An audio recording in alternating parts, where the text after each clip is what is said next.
Hello everyone, welcome to T-SAT. నేను మీ లింగదాస్. వివిధ పోటీ పరీక్షలకి ప్రిపేర్ అవుతున్న అభ్యర్థులకి శిక్షణ కార్యక్రమాల్లో భాగంగా ప్యూర్ మ్యాథ్స్ అనే సబ్జెక్ట్లోంచి మనం మెన్సురేషన్ అనే టాపిక్ చూస్తూ ఉన్నాం.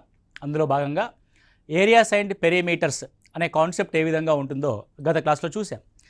సో గత క్లాస్లో మనము సమద్విబాహు త్రిభుజం యొక్క వైశాల్యాన్ని సూత్రం ఆధారంగా ఏ విధంగా కనుక్కుంటామన్న అంశాన్ని మనం చూసి ఉన్నాం. సో ఈరోజు ఆ సమద్విబాహు త్రిభుజం అనే కాన్సెప్ట్ని లంబకోణ త్రిభుజానికి ఇంప్లిమెంట్ చేస్తూ ఈజీగా సులభంగా ఏ విధంగా సాల్వ్ చేయొచ్చో ఈరోజు మనం చూద్దాం. సో ఈరోజు మనం చూసినట్లయితే ఫర్ ఎగ్జాంపుల్ సమద్విబాహు త్రిభుజము అని నేను ఒక హెడ్డింగ్ పెడుతున్నాను. ఐసోస్లెస్ ట్రయాంగిల్గా మనం పేర్కొంటాం దీన్ని సమద్విబాహు త్రిభుజం. సో సమద్విబాహు త్రిభుజంలో రెండు రకాల కొలతలు ఉంటాయి. ఒకటి సమానమైన భుజం. సమానమైన భుజము ఏ అంటాం. ఏ ఈజ్ ఈక్వల్ టు 5 సెంటీమీటర్లు అనుకోండి. అసమానంగా ఉన్న భుజం యొక్క కొలతని మనం భూమిగా తీసుకుంటాం. భూమి ఈజ్ ఈక్వల్ టు 6 సెంటీమీటర్స్.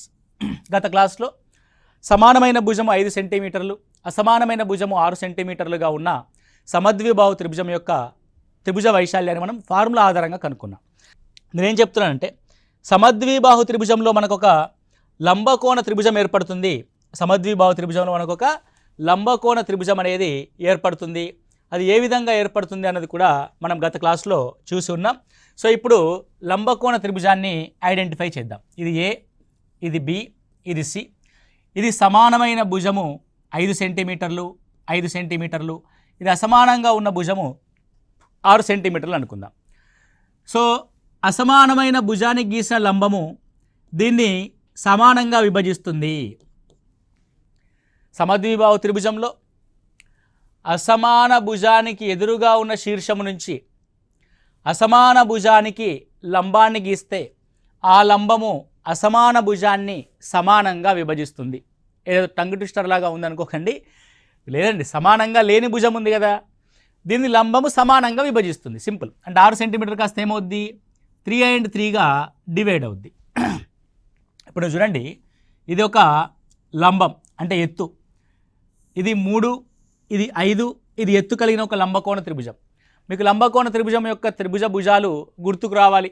వెంటనే ఏముంటాయంటే 3:4:5 రేషియోలో ఉంటాయి. ఇది ఒక లంబకోణ త్రిభుజం యొక్క కొలత.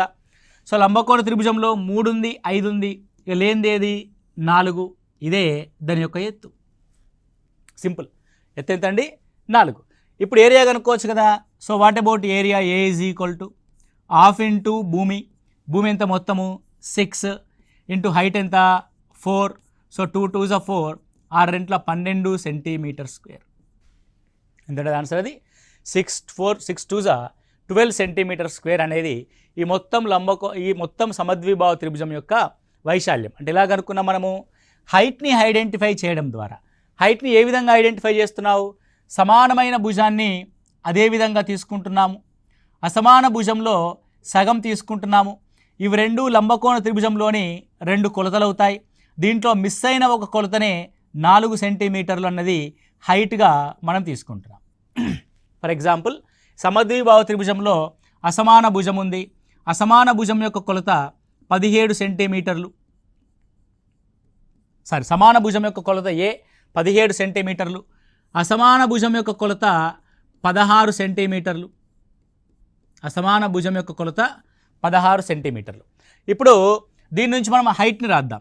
సో సమాన భుజాన్ని యాజ్ ఇట్ ఈజ్గా తీసుకుంటాం 17 సెంటీమీటర్లుగా. అసమాన భుజాన్ని సగం తీసుకుంటాం 8 సెంటీమీటర్లుగా. మీకు చూడగానే లంబకోణ త్రిభుజం యొక్క భుజాలు గుర్తుకు రావాలి. ఒకటి 3 4 5 అయితే మరొకటి 5 12 13, ఇంకొకటి 7 24 25, మరొకటి 8 15 and 17గా మనం చూస్తాం. ఇక్కడ చూడండి, 17 ఉంది లంబకోణ త్రిభుజంలో, 8 ఉంది లంబకోణ త్రిభుజంలో కొలత, లేని కొలతనే 15. కాబట్టి ఇది హైట్ అవుతుంది. That is height is equal to 15 centimetres అని చూడగానే మనం ఐడెంటిఫై చేస్తే that area is equal to half into base B. B అంటే ఏంటి? 16. సో 16 into 15 అని రాస్తాం. సో 2 8s 16, 15 4 60, 15 8 120 సెంటీమీటర్ స్క్వేర్గా మనం ఇక్కడ తీసుకోవడం జరుగుతుంది. So what is the area of this isosceles triangle? 120 centimetre స్క్వేర్గా మనం రాస్తాం. ఇది సమద్విబాహు త్రిభుజంలో మనం లంబకోణ త్రిభుజాన్ని ఇంప్లిమెంట్ చేస్తూ మనం చేస్తున్న అంశం. అదేవిధంగా మరొక అంశాన్ని మనం డిస్కస్ చేసాం ఇక్కడ, విషమాబాహు త్రిభుజం ఏ విధంగా ఉంటుంది అని. సో విషమాబాహు త్రిభుజంలో 3 భుజాల యొక్క కొలతలు డిఫరెంట్గా ఉంటాయి. సో ఒకటి ఏ, బి మరియు సి. సో 3 కొలతలు ఏ అనే కోణానికి ఎదురుగా స్మాల్ ఏ, బి అనే కోణానికి ఎదురుగా స్మాల్ బి, సి అనే కోణానికి ఎదురుగా స్మాల్ సి ఉంటే హీరోన్స్ ఫార్ములా ప్రకారం A is equal to under root S into S minus A into S minus B into S minus సిగా మనం రాస్తాం. ఒకవేళ త్రిభుజ భుజాల కొలతలు, త్రిభుజ భుజాల కొలతలు 6 సెంటీమీటర్లు, 8 సెంటీమీటర్లు, 10 సెంటీమీటర్లు అయితే వైశాల్యం ఎంత అన్నాడు అనుకోండి. అయితే వైశాల్యం ఎంత అన్న విషయాన్ని మనం ఇక్కడ ఫైండ్ అవుట్ చేద్దాం. 6 centimetres, 8 centimetres, 10 centimetres, the 3 measurements are different to each other. అవి ఒకదానితో ఒకటి విభిన్నంగా ఉన్నాయి కాబట్టి అది విషమబాహు త్రిభుజం. విషమబాహు త్రిభుజం యొక్క వైశాల్యానికి formula under root of S into S minus A into S minus B into S minus సిగా మనం చూస్తాం. ఇక్కడ ఎస్ అంటే ఏంది? A plus B plus C by 2, 6 plus 8 plus 10/2. Okay, 6 plus 8 14 plus 10 24/2, that is equal to 12. Okay, 12 సెంటీమీటర్లు yes. ఇప్పుడు రాద్దాం. So yes అంటే 12, ఎస్ మైనస్ ఏ అంటే 12 minus 6 6, 12 minus 8 4, 12 minus 10 2. Okay right, it's very simple. So 12 ఉంది, 6 2s ఇంకో 12 ఉంది, and 4 ఉంది. మీరు ఇక్కడ చూడండి, 12 అంటే స్క్వేర్ రూట్లోంచి 12 బయటకు వస్తే ఒక 12 వస్తుంది, అండ్ 4 అంటే 2 వస్తుంది. 12 2s 24 centimetre square. So what is the area? 24 centimetre square. అంటే ఇందులో భూమి మరియు ఎత్తులు అనే అంశాలు ఉండవు, ఓన్లీ భుజాల యొక్క కొలతలు మాత్రమే ఉంటాయి. 3 భుజాల యొక్క కొలతలు 6, 8, 10 సెంటీమీటర్స్ అయితే దాని యొక్క వైశాల్యము 24 సెంటీమీటర్ స్క్వేర్ అవుతుంది. 24 సెంటీమీటర్ స్క్వేర్ అవుతుంది. పరీక్షా హాల్లో మనకి విషమబాహు త్రిభుజం యొక్క కొలతలు ఇచ్చినప్పుడు ఫస్ట్ వాటిని సునిశ్చితంగా పరిశీలించి అవి ఒక లంబకోణ త్రిభుజం యొక్క కొలతలు అవుతాయా కాదా ఒకసారి చెక్ చేయాలి. మీరు చూడండి, 6, 8, 10 అంటే ఇన్ విచ్ రేషియో, ఏ రేషియోలో ఉంది, ఏ నిష్పత్తిలో ఉందో ఒకసారి గమనిస్తే ఇవన్నీ కూడా 2తో డివైడ్ చేయబడతాయి. 2 3 6, 2 4 8, 2 5 10. 3:4:5 అనేది ఒక లంబకోణ త్రిభుజం యొక్క కొలతే కదా. సో ఇవి లంబకోణ త్రిభుజాన్ని ఏర్పరిచే భుజాలు కదా. ఏదైనా ఒక లంబకోణ త్రిభుజము భుజాలు కనుక ఉన్నప్పుడు దాని యొక్క వైశాల్యం ఏమవుతుంది అనే ఒక అంశాన్ని గమనిస్తే వైశాల్యం ఏ ఈజ్ ఈక్వల్ టు లంబకోణాన్ని ఏర్పరిచే భుజాలు. అంటే లంబకోణ త్రిభుజంలో 3 భుజాల్లో 2 అతి చిన్న భుజాలు లంబకోణాన్ని ఏర్పరుస్తాయి, గరిష్ట భుజం కర్ణం అవుతుంది. లంబకోణాన్ని ఏర్పరిచే భుజాల యొక్క లబ్ధంలో సగం 1/2 into 6 into 8, 1/2 into 6 into 8, 2 4s 8, 24 centimetre square. ఈ విధంగా కూడా మనం గమనిస్తూ పోవాలి. సో పోటీ పరీక్షలకు ప్రిపేర్ అవుతున్న విద్యార్థులందరికీ, అభ్యర్థులందరికీ సబ్జెక్ట్ని ఇంటర్లింక్ చేసుకుంటూ చదవడం అనేది నేర్చుకోవాల్సి ఉంటుంది. దానివల్లనే మనం ఉద్యోగం సాధించడానికి ఎక్కువ అవకాశం ఉంటుంది. అంతే తప్ప ఏదో పుస్తకాల్లో ఉన్నది యాజ్ ఇట్ ఈస్గా బైహార్ట్ చేస్తామంటే అది కుదరని పని. సో దాని సబ్జెక్ట్ని అవగాహన చేసుకుంటూ ఒకదాని నుంచి మరొకదానికి ఇంటర్లింక్ చేస్తూ చదవడమే పోటీ పరీక్షల్లో విజయానికి ముఖ్యమైన కారణంగా మనం ఇక్కడ చెప్పొచ్చు. ఇది త్రిభుజాలకు సంబంధించిన అంశం. ఇప్పుడు త్రిభుజాలకు సంబంధించి మనం ఏ అంశాలు చూసాం మనము? ఒకటి వైశాల్యం అన్నాం, దాన్ని ఏరియా ఏగా చూస్తాం. ఇంకొకటి చుట్టుకొలత అన్నాం, పెరిమీటర్ పీగా లేదా పిఎంగా చూస్తాం. ఏరియా అనంటే ఆక్రమించబడిన ప్రదేశము. నీకు అప్లికేషన్ టైప్ ఆఫ్ క్వశ్చన్స్లో ఖర్చుకు సంబంధించిన ప్రశ్నలు అడుగుతాడు. ఖర్చుకు సంబంధించిన ప్రశ్నలు అంటే అర్థమైంది అనంటే ఒక త్రిభుజాకారపు తోట ఉంది, ఆ తోట లోపల భూమిని చదును చేయడానికి ఎంత ఖర్చు అవుతుందని అనుకోండి. చదును చేయడము అంటే మనం వైశాల్యాన్ని చదును చేస్తాం, అప్పుడు వైశాల్యం యొక్క ఫార్ములాని ఉపయోగిస్తాం. ఓకే, ఏదైనా ఒక దీర్ఘచతురస్రాకారపు తోట ఉంది, ఆ తోటకి చుట్టూ ఫెన్సింగ్ వేయాలి అని అనుకోండి. ఫెన్సింగ్ వేయాలి అన్నాడు. సో ఫెన్సింగ్ అంటే అర్థం ఏంటంటే మనము కంచె వేయాలి.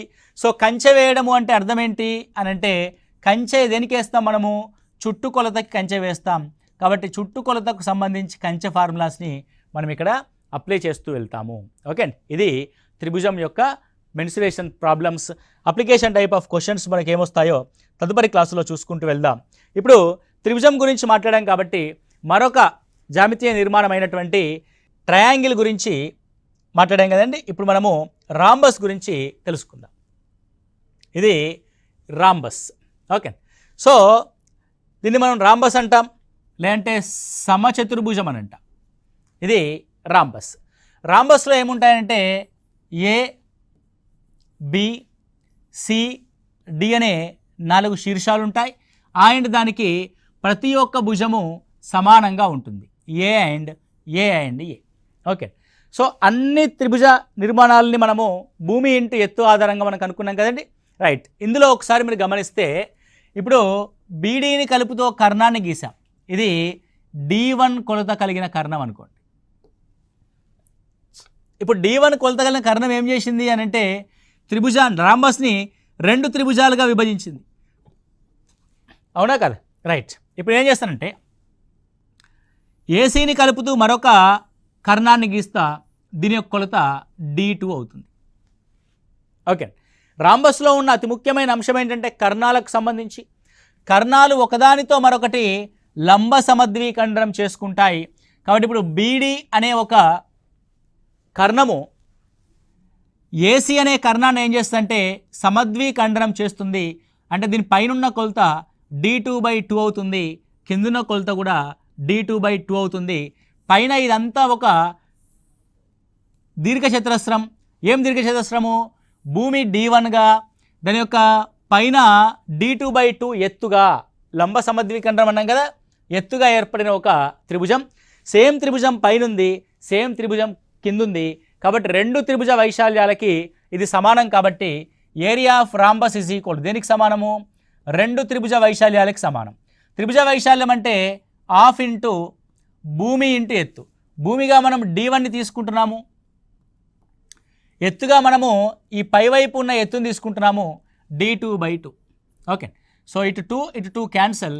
The total area of rhombus is equal to D1 D2/2. అంటే కర్ణాల యొక్క లబ్ధంలో సగం ఉంటుంది. రాంబస్ యొక్క వైశాల్యం ఎంత అండి? హాఫ్ ఇంటూ D1 ఇంటూ D2గా రాస్తాం. దాని స్టేట్మెంట్ రూపంలో చెప్పాలంటే లంబాల యొక్క లబ్ధం అంటే కర్ణాల యొక్క లబ్ధంలో సగం ఉంటుందిగా మనం దీన్ని తెలియజేస్తాం. సో మరి what about perimeter P is equal to 4A అవుతుంది. Perimeter P is equal to 4A. అలాగే మనం జామెట్రీలో కూడా ఈ లంబకోణ రాంబస్లో ఉన్న కర్ణాలకి మరియు భుజాలకి మధ్య గల సంబంధాన్ని కూడా మనం ఎస్టాబ్లిష్ చేసాం. ఏంటా సంబంధం అంటే 4A² is equal to D1² plus D2². రాంబస్లో కర్ణాల యొక్క వర్గాల మొత్తము భుజాల యొక్క వర్గాల మొత్తానికి సమానంగా ఉంటుందనే అంశాన్ని మనం ఇక్కడ చూస్తున్నాము. ఇది రాంబస్కి సంబంధించిన ఫార్ములా. ఓకే, సో రాంబస్ సంబంధించి మనకు ఏమి ఇస్తాడు? కర్ణాల యొక్క కొలతలు ఇస్తాడు. కర్ణాల యొక్క కొలతల ఆధారంగా మనం దాని యొక్క వైశాల్యాన్ని కనుక్కోవాల్సి ఉంటుంది. సో మరొక చతుర్భుజము ఇక్కడ మనం మాట్లాడితే, సో మరొక చతుర్భుజాన్ని మనము తీసుకున్నట్లయితే, సో ఇది సమాంతర చతుర్భుజం అంటాం, ప్యారలలోగ్రామ్. ఏంటంటే ఇది సమాంతర చతుర్భుజం. ఇది సమాంతర చతుర్భుజం. సమాంతర చతుర్భుజంలో సమాంతరంగా ఉన్న భుజాలు 2 జతలు ఉంటాయి. ఓకే, ఇది బి అనుకోండి, ఇది బి అనుకోండి. సో ఈ 2 కొలతలు కూడా సమాంతరంగాను మరియు సమానంగాను ఉంటాయి. ఇది ఏ అనుకోండి, ఇది ఏ అనుకోండి. ఒకవేళ నువ్వు సమాంతర చతుర్భుజాన్ని బిని భూమిగా తీసుకొని చేస్తే ఆ సమాంతర భుజాల మధ్య ఉన్న లంబ దూరము D1 లేదంటే H1 అనుకోండి, ఏదైనా అవసరం లేదు. ఓకే, D1 అనుకోవచ్చు, H లంబ దూరం అంటున్నాం. అప్పుడు సమాంతర చతుర్భుజం యొక్క వైశాల్యం ఏమవుతుందంటే, నువ్వు ఒక జత అంటే ఏ జతనైతే మనము సమాంతరంగా ఉంది సమానంగా ఉంది అనే పాయింట్ ఆఫ్ వ్యూలో చూస్తున్నామో ఆ జత యొక్క భుజము ఇంటూ వాటి మధ్య ఉన్న లంబ దూరముగా మనం చూస్తాం. బి ఇంటూ D1గా మనం దీన్ని చూడడం జరుగుతుంది. ఒకవేళ ఏ ఆధారంగా చూసామనుకోండి, ఒకవేళ సేమ్ థింగ్ ఈ రెండు సమాంతర భుజాల మధ్య ఉన్న లంబ దూరం కనుక D2 అయితే రైట్. సో అప్పుడు ఏ ఇంటూ D2 అవుతుంది. ఏం లేదు, భూమి ఇంటూ ఎత్తు. త్రిభుజంలో హాఫ్ ఇంటూ భూమి ఇంటూ ఎత్తు అయితే చతుర్భుజాల్లో భూమి ఇంటూ ఎత్తు అవుతుంది. అది ఏరియాకి సంబంధించిన అంశం. మరి దీని యొక్క పెరిమీటర్ ఏంటి అని ఒకసారి గమనిస్తే, perimeter is equal to 2 of A plus B, అంటే సమాంతర భుజాల యొక్క మొత్తానికి రెట్టింపు A కామా B యొక్క మొత్తం A ప్లస్ బి యొక్క రెట్టింపుగా మనం చూస్తాం. ఇది వైశాల్యం. ఇందులో క్వశ్చన్ ఏ విధంగా ఫ్రేమ్ అవుతుందంటే, ఒక వైశాల్యం ఇచ్చి మిగతా రెండు భుజాల మధ్య ఉన్న లంబ దూరాన్ని క్వశ్చన్ అడుగుతాడు. అప్పుడు రెంటి మధ్య సంబంధం ఏంటి? సో ఏ అనేది ఒక సమాంతర భుజాల జత, ఏ అనేది సమాంతర భుజాల జత, మొదటి జత. బి అనేది సమాంతర భుజాల రెండవ జత. సో D1 అనేది వాటి మధ్య ఉన్న లంబ దూరం, మొదటి వాటి మధ్య ఉన్న లంబ దూరం. D2 అనేది రెండవ జతల యొక్క లంబ దూరం. ఇర్రెస్పెక్టివ్ ఆఫ్ ది ఫిగర్, వేరే రాస్తున్నాను ఇక నేను ఫిగర్ను వదిలేసి రాస్తున్నాను. ఇప్పుడు దీనికి ఏమడుగుతాడు అని అంటే, ఏ కామా బీల మధ్య సంబంధం ఏంటి అని అంటే, so A into D1 is equal to B into D2, that is A comma బీల యొక్క నిష్పత్తి D2 కామా D1ల యొక్క నిష్పత్తికి సమానంగా ఉంటుంది. ఈ విధంగా మనం చూస్తాం. ప్రాబ్లం వచ్చినప్పుడు మీకు క్లియర్గా అర్థమవుతుంది దీనికి సంబంధించిన అంశాన్ని. అంటే సమాంతర భుజాల మధ్య నిష్పత్తి ఆ సమాంతర భుజాల యొక్క లంబ దూరాల యొక్క నిష్పత్తికి విలోమంగా ఉంటుంది అన్న అంశాన్ని మనం ఇక్కడ చూస్తూ ఉన్నాం. ఓకే, ఇది సమాంతర చతుర్భుజానికి సంబంధించిన విషయం. ఓకే, నెక్స్ట్ కనుక గమనిస్తే సమాంతర చతుర్భుజం తర్వాత మనము దీర్ఘ చతురస్రం గురించి మాట్లాడదాం. దీర్ఘ చతురస్రము అని అంటాం. ఇది దీర్ఘ చతురస్రం. సో ఏంటి దీర్ఘ చతురస్రము అని ఒకసారి చూస్తే, సో దీర్ఘ చతురస్రంలో ఏ బి సి డి అనే కొలతలు ఉంటాయి. ఇది పొడవాటి కొలతని లెంత్ అంటాం, తక్కువ ఉన్న కొలతని బి అని అంటాం. సో దీని యొక్క వైశాల్యం సింపుల్గా పొడవు ఇంటూ వెడల్పు అనే అన్నగా భూమి ఇంటూ ఎత్తని, ఎత్తు అంటే లంబం ఉంటుంది కాబట్టి. దీని యొక్క perimeter P is equal to 2 of L plus B. దీంట్లో రెండు డయాగ్నల్ సమానంగా ఉంటాయి కాబట్టి the diagonal D is equal to under root of L square plus B స్క్వేర్గా మనం చూస్తాం. Under root of L square plus B square. ఇది దీర్ఘచతురస్రం. దీర్ఘచతురస్రంలో పొడవు కామా వెడల్పులు వేరువేరుగా ఉంటే చతురస్రంలో పొడవు కామా వెడల్పులు సమానంగా ఉంటాయి. చతురస్రంలో ఏ విధంగా ఉంటాయండి? పొడవు కామా వెడల్పులు సమానంగా ఉంటాయి. సో పొడవు కామా వెడల్పులు సమానంగా ఉంటే ఉన్న దీర్ఘచతురస్రాన్ని మనం ఏమన్నాము? చతురస్రము అన్నాం. ABCD ఇది చతురస్రం అవుతుంది. చతురస్రంలో సమాన భుజాలు ఉంటాయి. A A A A okay, so all S. So దీని యొక్క area is equal to A into A, పొడవు ఇంటూ వెడల్పు, A square. Perimeter is equal to 4Aలు ఉన్నాయి, 4A. మరి D is equal to same దీనిలాగే under root of L square plus B square కదా. Under root of A square plus A square రాస్తే under root of A square plus A square is equal to A√2 అవుతుంది. అంటే ఒక చతురస్రంలోని కర్ణము దాని భుజానికి √2 రెట్లు ఉంటుంది. A√2 టైమ్స్ A√2 దాని యొక్క కర్ణం అవుతుంది. ఇది మరొక చతురస్రము మరియు దీర్ఘ చతురస్రానికి సంబంధించిన అంశం. ఓకే, నెక్స్ట్ కనుక మనం గమనిస్తే మరొక చతుర్భుజం ఉంటుంది. దాన్ని మనం ట్రెపీజియం అని అంటాం. ఏమంటారు? దీన్ని ట్రెపీజియంగా పేర్కొంటాం. సమాంతర చతుర్భుజంలో మనకి రెండు జతల భుజాలు సమాంతరంగాను మరియు సమానంగాను ఉంటే, ట్రెపీజియంలో ఒక జత ఎదుటి భుజాలు మాత్రమే సమాంతరంగా ఉంటాయి. అవి సమానంగా కూడా ఉండవు. ఇప్పుడు మనం దీనికి సంబంధించిన అంశాన్ని డిస్కస్ చేద్దాం. ఇది ఏ, ఇది బి, ఇది సి, ఇది డి అనుకోండి. Okay right. ఇప్పుడు ఏమంటారంటే ఇది ఆ రెండు భుజాల మధ్య ఉన్న లంబ దూరంగా రాస్తాను నేను. లంబ దూరము H అంటే ట్రెపీజియం యొక్క ఎత్తుగా మనం ఇక్కడ చూస్తున్నాం. దీన్ని ఎలాగ చూస్తున్నామండి? ట్రెపీజియం యొక్క ఎత్తుగా మనం దీన్ని చూస్తూ ఉన్నాం. Right, clear, right. ఇప్పుడు ఇది బి అనే కొలత, ఇది ఏ అనే కొలత అనుకోండి. ఏ అనే కొలత మరియు బి అనే కొలత. ఇప్పుడు ఇక్కడ హైట్ ఇంకోటి తీసుకున్నాను, ఇది కూడా హైట్. సో ఇందులో మీరు గమనించండి ఏముంది ఇక్కడ అని అంటే, ఇటువైపు ఒక ట్రయాంగిల్ ఏర్పడింది, ఇటువైపు ఒక ట్రయాంగిల్ అనేది ఏర్పడింది. రెండు ట్రయాంగిల్ ఏర్పడినాయి కదా, రైట్. సో ఇప్పుడు మొత్తం ఏరియా కనుక్కోవాలంటే ఈ రెండు ట్రయాంగిల్ యొక్క మొత్తం ఏరియా ప్లస్ మధ్యలో మనం ఏదైతే డివైడ్ చేసామో ఒక దీర్ఘచతురస్రం యొక్క ఏరియాగా మనం చూస్తామో అది ఏ ఇంటూ హెచ్ అవుతుంది. ఓకే, సో ఇదేమవుతుంది సార్ మరి అంటే అప్పుడు ఫైండ్ అవుట్ చేయడం అనేది మనకి ఇబ్బందికరమైన అంశమే కదా. ఇప్పుడు నేను దీన్ని ఏం చేస్తానంటే, సో బేస్ ఉంది కాబట్టి ఈ రెండింటిని అటాచ్ చేస్తాను. నేను రెండు ట్రయాంగిల్స్ని అటాచ్ చేసి ఒకే ట్రయాంగిల్గా తీసుకుంటే మొత్తం బీలో ఏ భుజం కాకుండా మిగతా భుజం అవుతుంది అంటే what is that point? Half into B minus A into height, half into B minus A into height అవుతుంది, ప్లస్ ఏ ఇంటూ హైట్ అవుతుంది. ఎందుకంటే ఈ కొలత ఏగా మనం డిసైడ్ చేసాం కాబట్టి. Let's try. Okay, now half into BH minus AH plus AH cancel. Half into BH అనేది దేనికి చూపిస్తుంది? అసలు హాఫ్ ఇంటూ బిహెచ్ అనేది మొత్తం ట్రయాంగిల్ యొక్క కొలతను చూపిస్తుంది. కాబట్టి ఇలా కాకుండా మనం ఇంకొక కొత్తగా మనము ట్రై చేద్దాం. ఇక్కడ చూడండి, హాఫ్ ఇంటూ బి మైనస్ ఏని మనం దేనిగా తీసుకున్నామండి? ఇది కాకుండా అంటే ట్రయాంగిల్గా తీసుకున్నాం. అలా కాకుండా దీన్ని కొంచెము డిఫరెంట్గా ఆలోచించడానికి ప్రయత్నం చేద్దాం. ఇప్పుడు మనము మరొక ట్రెపీజియాన్ని గీద్దాం. ఇదొక ట్రెపీజియం, రైట్. Let's see.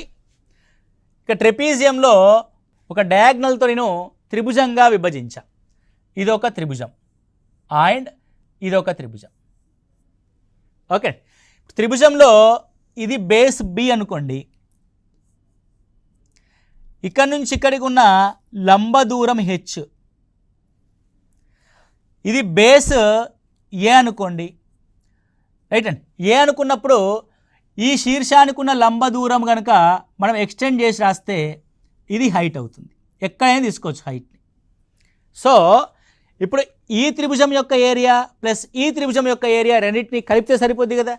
అంటే వెరీ సింపుల్, హాఫ్ ఇంటూ ఇటువైపు బీహెచ్ ప్లస్ హాఫ్ ఇంటూ అవతలి వైపు ఏహెచ్, రెండింటినీ కామన్ తీసి రాస్తే హాఫ్ ఇంటూ ఏ ప్లస్ బి ఇంటూ హెచ్గా రాస్తాం. ట్రెపీజియం యొక్క వైశాల్యానికి సంబంధించి చాలామందికి అది ఏ విధంగా వస్తుందో ఐడియా లేదు.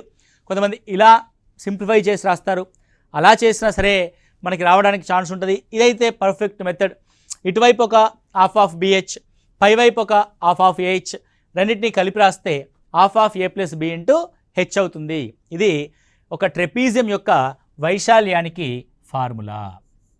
ట్రెపీజియం యొక్క వైశాల్యానికి ఫార్ములా అంటే మనం ఇప్పుడు చతుర్భుజాల్లో ఏం చూసాము? చతుర్భుజాల్లో చతురస్రం యొక్క వైశాల్యాన్ని చూసాం, దీర్ఘచతురస్రం యొక్క వైశాల్యాన్ని చూసాం, ట్రెపీజియం యొక్క వైశాల్యాన్ని చూసాం, సమాంతర చతుర్భుజం యొక్క వైశాల్యాన్ని కూడా చూసాం. అదేవిధంగా కొన్ని సందర్భాల్లో ఏమవుతుంది అని అంటే, మీరు పార్క్లోకి వెళ్ళి ఉంటారు. పార్క్స్ ఇప్పుడు ఫర్ ఎగ్జాంపుల్ ఒక పెద్ద పార్క్ ఉంది అనుకోండి, ఒక దీర్ఘచతురస్రాకారపు ఒక పెద్ద పార్క్ ఉంది, రైట్. పార్క్లో మనకి ఏమవుతుంది అని అంటే, వాకర్స్ నడవడానికి మధ్యలో ఇటు చుట్టూ కొంత ప్లేస్ని వదిలేసి మధ్యలో గడ్డిని పెంచారనుకోండి. Is it clear and right? నేనేమంటున్నాను, బయటి వైపు ఉన్నది ఒక పెద్ద దీర్ఘచతురస్రము, లోపల వైపు ఉన్నది ఒక చిన్న దీర్ఘచతురస్రము. ఈ రెండింటి మధ్యలో మనం నడవడానికి ఏర్పాటు చేయబడిన బాట యొక్క వెడల్పు డి అనుకోండి. బాట యొక్క వెడల్పు ఎంత? డి. ఫర్ ఎగ్జాంపుల్ బయట దీర్ఘచతురస్రం యొక్క కొలత ఎల్, బయట దీర్ఘచతురస్రం యొక్క వెడల్పు బి. సో లోపలి కొలత ఏమవుతుందండి? లోపలి కొలతను గమనిస్తే మనకి లోపల ఉన్న కొలత ఇక్కడ నుంచి డి తగ్గింది, ఇక్కడ నుంచి డి తగ్గింది, ఇది L minus 2D. Next B యొక్క కొలతను గమనిస్తే బయట వైపు ఉన్న బి కొలత పెద్దగా ఉంది, లోపలి వైపున బి కొలత రెండు వైపులా డి తగ్గి బి మైనస్ 2D అయింది. రైట్. ఇప్పుడు నా యొక్క క్వశ్చన్ ఏంటంటే, ఒక దీర్ఘచతురస్రాకారపు పార్కు లోపల పొడవు మరియు వెడల్పుల వెంబడి చుట్టూ ఒక బాట ఉంటే, చుట్టూ బాట లోపలి వైపు ఉంటే, ఎక్కడుంది బాట? లోపలి వైపు. లోపల ఉందని ఎలా చెప్తున్నావు నువ్వు అని అంటే, ఎల్ కామా బి అనే కొలతలు నిర్దిష్టమైన పొడవు కామా వెడల్పులు బయట వైపు ఉంటే లోపల బాట ఉన్నట్టు, ఎల్ కామా బి లోపల తీసుకుంటే బయటి వైపు బాట ఉన్నట్టు. ఓకే అండి. సో ఇప్పుడు ఫర్ ఎగ్జాంపుల్ ఎల్ లోపల రాస్తాం అనుకోండి, బయట ఏం రాస్తాం? L+2D రాస్తాం. అంటే బాట లోపలికి బయటకి మధ్యలో ఉంది అని అంటే లోపల ఎల్ తీసుకున్నాం కాబట్టి ఎల్కి బయట ఉంది, బయట ఎల్ తీసుకుంటే ఎల్కి లోపల బాట ఉంది అని అంటాం. కాబట్టి ఇక్కడ ఇది బాట యొక్క వైశాల్యం. అంటే రెండు దీర్ఘచతురస్రాల మధ్య గల వైశాల్యాన్ని మనం ఇక్కడ కనుక్కుంటున్నాం. దీన్ని ఏమంటారంటే బాట వైశాల్యంగా పేర్కొంటారు. ఏరియా ఆఫ్ పాత్ అంటాం. ఏమంటారంటే దీన్ని బాట వైశాల్యము అని అంటాం. ఇప్పుడు ఏం కనబడుతుంది నీకు బాట వైశాల్యం అని అంటే? చుట్టూ పెద్ద దీర్ఘచతురస్రం ఉంది, లోపల చిన్న దీర్ఘచతురస్రం ఉంది. ఓకే అండి. So the longest rectangular, the greatest rectangular is the out side of the path, the smallest rectangular inside of the path. మనకేం కావాలి? పాత్ యొక్క ఏరియా కావాలి, బాట యొక్క ఏరియా కావాలి. కాబట్టి పెద్ద దీర్ఘచతురస్రంలోంచి చిన్న దీచాన్ని తీసేసామనుకోండి, నీకు మిగిలేదేంది? ఈ బాట. అంటే మొత్తం బయటి వైపు ఉన్న వైశాల్యము ఎల్బిలోంచి లోపలి వైపు ఉన్న వైశాల్యము L-2D ఇంటూ B-2Dని తీసేస్తున్నాము. బయటి వైశాల్యము మైనస్ లోపలి వైశాల్యం. మీకు కొలతలు ఏమైనా ఇవ్వనండి. బాట వైశాల్యం అంటే బయటి వైపు ఉన్న దీచా యొక్క వైశాల్యము మైనస్ లోపలి వైపు ఉన్న దీచా యొక్క వైశాల్యంగా మనం చూస్తాం. Let's simplify LB. Minus L into B LB, minus L into minus తర్వాత మల్టిప్లై చేద్దాం. ఫస్ట్ అయితే దీన్ని సింప్లిఫై చేద్దాం. L into B. So minus 2LB లేదా 2LD minus 2BD minus into minus plus 2D square. Let's మైనస్ని లోపలికి multiply చేసి simplify చేస్తే LB minus LB minus into minus plus plus అంటే plus 2LD plus 2BD minus 2D square. Right అండి. LB cancel. Okay అండి. ఇందులో మీరు గమనిస్తే డిడి కామన్ ఉంది కాబట్టి డీని కామన్ తీస్తే, ఏం డీని? 2Dని కామన్ తీస్తే L plus B minus D, L plus B minus D. అంటే బాట యొక్క వైశాల్యం is equal to 2D into L plus B minus D, L plus B minus D. L అనేది బయటి వైపు పొడవు, బి అనేది బయటి వైపు వెడల్పు, డి అనేది బాట యొక్క వైశాల్యము. కాబట్టి బాట వైశాల్యం is equal to 2D into D into L plus B minus D, L plus B minus డిగా మనం రాస్తాం. ఇదేంటిది? ఇది బాట బయటి వైపు ఉంటే, బయట వైపు ఉన్న లోపల వైపు ఉన్న నీ కాన్సెప్ట్ పరంగా గుర్తుపెట్టుకోవాల్సిన అంశం ఏంటి అని అంటే, బాట యొక్క వైశాల్యం అంటే బయట ఉన్న జ్యామితీయ నిర్మాణం యొక్క వైశాల్యంలోంచి లోపల ఉన్న జ్యామితీయ నిర్మాణం యొక్క వైశాల్యాన్ని తీసేయాలి. బాట దీచాగా ఉంటే దీచా యొక్క వైశాల్యము, చతురస్రంగా ఉంటే చతురస్రం యొక్క వైశాల్యంగా మనం చూస్తాం. అదేవిధంగా సేమ్ థింగ్ ఒకసారి చతురస్రానికి ఇదే ఫార్ములాని అప్లై చేసి చూద్దాం. ఓకే, చతురస్రానికి అదే ఫార్ములాని అప్లై చేసి చూస్తే ఏమవుతుందో చూద్దాం. ఇది పెద్ద చతురస్రము, దాని లోపల చిన్న చతురస్రం మరొకటి ఉంది అనుకుందాం. చిన్న చతురస్రము మరొకటి ఉంది. సో రెండు చతురస్రాల మధ్య బాట ఉంది. ఇది క్యాపిటల్ ఏ అనే కొలత కలిగిన చతురస్రము, ఇది A-2D అనే లోపల చతురం. ఎందుకంటే డిడి తగ్గుద్ది కదండి. ఇప్పుడు వెరీ సింపుల్, మనం ఏం చేస్తున్నాము? బయట చతురస్ర వైశాల్యము A² లోంచి A-2D యొక్క వైశాల్యాన్ని తీసేస్తున్నాం. అప్పుడే నీకు చతురస్రం యొక్క బాట వైశాల్యం వస్తుంది. మీకు కాన్సెప్ట్ అర్థమైంది కదా? రైట్. ఇప్పుడు టక్కని చేసేయచ్చు మనం. సో సింపుల్, A² మైనస్ ఇక్కడ A-B హోల్ స్క్వేర్ అప్లై చేస్తే A² plus 4D² minus 4AD 2AB అంటే okay right. So A² minus A² minus 4D² plus 4AD. Okay, so A² cancel. When we common the 4D A minus D అవుతుంది. When we common the 4D you will get A minus D. So ఇది చతురస్రం యొక్క బాట వైశాల్యము, simple formula. ఏదైనా సరే బాట వైశాల్యం కనుక్కోవాల్సి వచ్చినప్పుడు ఏం చేయాలి మనము, బయట వైపు ఉన్న వైశాల్యంలోంచి లోపలి వైశాల్యాన్ని తీసేస్తే మనకు మిగిలేదే బాట వైశాల్యం. ఇది మనకి మెన్సురేషన్ 2 డైమెన్షనల్లో ఏరియాస్ అండ్ పెరిమీటర్స్లో ఉన్న మౌలికమైన అంశాలు. వీటి ఆధారంగా మనము ఎగ్జామినేషన్ హాల్లో గతంలో వచ్చిన ప్రశ్నాపత్రాల్లో ఎగ్జామ్స్లో ఏ విధంగా ప్రశ్నలు అడుగుతున్నాడు, వీటి యొక్క ఇంప్లికేషన్స్ ఆర్థమెటిక్లో పర్సంటేజెస్ పరంగా రేషియోస్ పరంగా ఏ విధంగా క్వశ్చన్స్ అడుగుతున్నాడు అనేది ఇంకొక సెషన్లో మనం డిస్కస్ చేద్దాం. అప్పటి వరకు ఈ సెషన్ని మళ్ళీ ఒకసారి క్లియర్గా వినండి. 1-2 సార్లు వింటేనే మనకు అర్థమెటిక్లో అంటే ప్యూర్ మ్యాథ్స్లో మెన్సురేషన్ అండ్ జామెట్రీ అనే టాపిక్స్ అర్థమవుతాయి. కాబట్టి 1-2 సార్లు వినడానికి ప్రయత్నం చేయండి. Thank you. All the best.